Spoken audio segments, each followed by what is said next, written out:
how to use the phrase live in, live on, and live at? Let's learn how. I am Joy.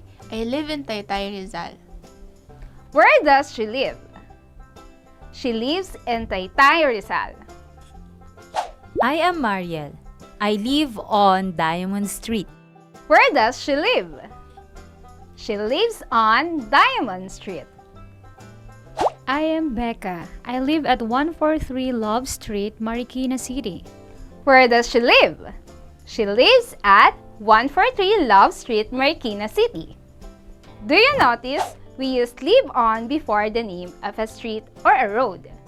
We use live in before the name of the city, province, village, or even country. While we use live at before the number of the house or a complete address. Now, where do you live? You use it right! Thanks for watching! This has been Teacher Princess for ClickGen.